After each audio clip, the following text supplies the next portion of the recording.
ज्यादातर pregnancy safe होती हैं और उनमें कॉम्प्लिकेशन के चांसेस बहुत कम होते हैं, लेकिन कॉम्प्लिकेशंस किसी भी वक्त हो सकती हैं। तो हर मदर के लिए ये बहुत जरूरी है कि उसको उन साइंस का पता हो जो किसी भी कॉम्प्लिकेशन की सूरत में हो सकते हैं, ताकि इन कॉम्प्लिकेशन से बचा जा सके। और अगर आपको आपकी प्रेगनेंसी में ये साइंस नजर आए तो फौरन डॉक्टर से रुजू करें। चलिए वीडियो स्टार्ट करते हैं। तो सबसे पहला साइन जो है वो है वेजाइनल ब्लीडिंग। तो वेजाइनल ब्लीडिंग किसी भी सूरत में प्रेगनेंसी में नॉर्मल नहीं है। अगर आपको ब्लीडिंग हो रही है तो ये कॉम्प्लिकेशन हो सकती है, तो आप फौरन डॉक्टर को रुजू करें। और इसके डिफरेंट ट्राइमेस्टर में डिफरेंट काजेज हो सकते हैं। फर्स्ट ट्राइमेस्टर में अगर आपको ब्लीडिंग हो रही है तो इसका मतलब है कि या कोई अबॉर्शन होने वाला है, या आपको एक्टोपिक प्रेगनेंसी हो सकती है, मतलब कि आपके बच्चे दाने के अलावा कहीं हमल ठहर गया है, इस वजह से भी आपको ब्लीडिंग हो सकती है। दूसरे ट्राइमेस्टर में भी अबॉर्शन की वजह से ब्लीडिंग हो सकती है। और थर्ड ट्राइमेस्टर में अगर आपको ब्लीडिंग हो रही है तो इसका मतलब है कि आवल या फिर नीचे है, या आवल वक्त से पहले बच्चेदानी से डिटैच हो गई है, या वक्त से पहले दर्दें लगने की सूरत में भी ब्लीडिंग हो सकती है। तो ऐसी सूरत में फौरन डॉक्टर से रुजू करें। दूसरा साइन है एब्डोमिनल पेन। एब्डोमिनल पेन अगर हल्की फुल्की है तो ये नॉर्मल हो सकती है, लेकिन अगर बहुत ज्यादा शदीद पेन है और लगातार हो रही है तो फौरन डॉक्टर से रुजू करें। क्योंकि फर्स्ट ट्राइमेस्टर में अबॉर्शन की वजह से या एक्टोपिक प्रेगनेंसी की वजह से भी पेन हो सकती है। सेकंड ट्राइमेस्टर में भी अबॉर्शन की वजह से पेन हो सकती है, लेकिन कभी कभार ऐसे भी होता है कि बगैर किसी पेन के अबॉर्शन भी हो सकता है। ऐसी सूरत में क्या होता है कि सर्वाइकल इनकम्पिटेंस होती है, मतलब कि बच्चेदानी का मुंह बगैर किसी दर्द के खुल जाता है और अबॉर्शन हो जाता है। थर्ड ट्राइमेस्टर में अगर बच्चेदानी से आवल वक्त से पहले डिटैच हो जाए तो ऐसी सूरत में भी शदीद पेन हो सकती है, और पेन के साथ ब्लीडिंग भी हो सकती है।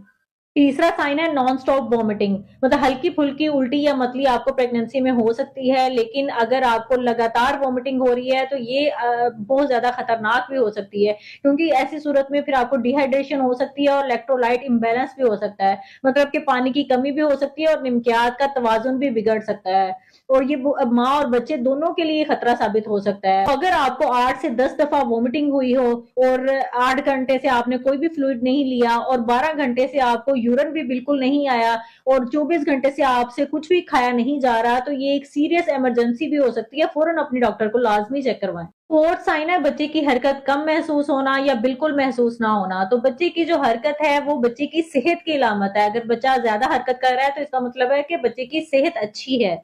तो कुछ खवातीन को फिफ्थ मंथ में भी बच्चे की हरकत महसूस होना शुरू हो जाती है, लेकिन ज्यादातर खवातीन में देखा गया है कि उनको 6 मंथ में जाके बच्चे की हरकत होना महसूस होती है। और थर्ड ट्राइमेस्टर में ज्यादा कोशिश करें कि आप अपने बच्चे की हरकत को लाजमी फील करें, उसको रिकॉर्ड रखें अपने पास। और अगर आपको 2 घंटे के अंदर 10 दफा बच्चे की हरकत महसूस हो रही है तो ये बिल्कुल नॉर्मल हरकत है। सर में शदीद दर्द होना, नजर कम आना, पेट के ऊपर के हिस्से में दर्द महसूस होना, या पूरी बॉडी पर स्वेलिंग हो जाना, तो ये भी एक सीरियस कॉम्प्लिकेशन हो सकती है। और ये ज्यादातर प्री क्लैम्पशिया के पेशेंट्स में होती है। इन पेशेंट्स में होता क्या है कि इनको बीपी हाई हो जाता है और यूरिन में प्रोटीन की मिकदार भी बढ़ जाती है। और अगर इसको प्रॉपर टाइमली ट्रीट ना किया जाए तो ये क्लैम्पशिया भी हो सकता है। मतलब क्लैम्पशिया का मतलब उस पेशेंट को फिट्स भी पड़ सकते हैं, उसको झटके लग सकते हैं, और माँ के गुर्दे, जिगर और सारे इंपॉर्टेंट ऑर्गन्स डैमेज हो सकते हैं। कॉन्ट्रैक्शंस या प्री टर्म लेबर। तो अगर आपको टाइम से पहले दर्दें लग रही हैं और दर्दें हर रेगुलर इंटरवल के बाद आ रही हैं, और हर दर्द के साथ आपका पेट भी टाइट हो रहा है, तो ये प्री टर्म लेबर हो सकती है। तो फौरन अपने डॉक्टर को लाजमी चेक करवाएं ताकि प्री टर्म लेबर को टाइमली मैनेज किया जा सके। Fall smelly vaginal discharge. Pregnancy में वजाइनल डिस्चार्ज नॉर्मल से थोड़ा सा ज्यादा हो जाता है, ये नॉर्मल है। लेकिन अगर वजाइनल डिस्चार्ज ग्रीनिश है, येलोइश है, कर्डी व्हाइट है, या फाउल स्मेली है, तो ये वजाइनल इन्फेक्शन की भी एक सिम्टम हो सकती है। और वजाइनल इन्फेक्शन की वजह से आपको प्री मेच्योर लेबर में आप जा सकती है, मतलब वक्त से पहले आपको दर्दें लग सकती हैं। इसलिए इसको टाइमली ट्रीट करना बहुत ज्यादा जरूरी है। Watery discharge from vagina. तो अगर यूरिन की तरह पानी आपकी टांगों तक आ जाए तो इसका मतलब ये है कि आपका वाटर बैग लीक हो गया है। तो ऐसी सूरत में भी आपको फौरन डॉक्टर को चेक करवाना चाहिए, क्योंकि इस सूरत में भी वक्त से पहले दर्दें लग सकती हैं या बच्चे की कोई भी और कॉम्प्लिकेशन हो सकती है। अगर आपको ये समझ नहीं आ रही कि ये एमनियोटिक फ्लूइड है या यूरिन है, तो आप एक दफा वॉशरूम जाके अपना मसाना खाली करें। अगर फिर भी पानी आ ही जा रहा है तो इसका मतलब ये है कि आपका वाटर बैग वाकई ही लीक हो गया है। तो फौरन डॉक्टर को चेक करवाएं।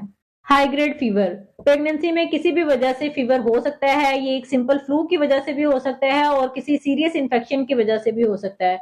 लेकिन इसकी वजह से आपको फीटल कॉम्प्लिकेशंस भी हो सकती हैं और वक्त से पहले दर्दें भी लग सकती हैं। तो इसलिए फीवर को लाइट ना लें, इसके लिए फौरन मेडिसिन लें और अपने डॉक्टर को लाजमी चेक करवाएं। फास्ट या डिफिकल्ट ब्रीदिंग, बहुत सारी खवातीन प्रेगनेंसी में सांस के फूल जाने या सांस में तंगी की कंप्लेन करती हैं। तो ये नॉर्मल भी हो सकता है, क्योंकि जब ग्रोइंग यूट्रस होती है, बच्चा आहिस्ता आहिस्ता ग्रो कर रहा है, उसकी वजह से बच्चेदानी ग्रो कर रही है, तो ये आपके डायफ्राम पे और आपकी पसलियों के ऊपर प्रेशर डालती है, जिसकी वजह से आपको सांस लेने में तंगी महसूस हो सकती है। लेकिन ये एस्थमा, खून की कमी, ब्लड प्रेशर के कम होने, निमोनिया और पल्मोनरी एम्बोलिज्म की वजह से भी ये हो सकता है। तो अगर अचानक आपको सांस लेने में तंगी हो या सांस लेते हुए दर्द महसूस हो, तो फौरन अपने डॉक्टर को लाजमी चेक करवाएं। तो इस वीडियो का मकसद आपको डराना बिल्कुल भी नहीं है, ये एक अवेयरनेस के लिए वीडियो है, ताकि जो खवातीन हमारी घर में बैठी हैं, अगर उनको इन सिम्टम्स में से या इन साइंस में से कोई भी फील हो रहा है या नजर आ रहा है, तो फौरन अपनी डॉक्टर को वो चेक करवा सकें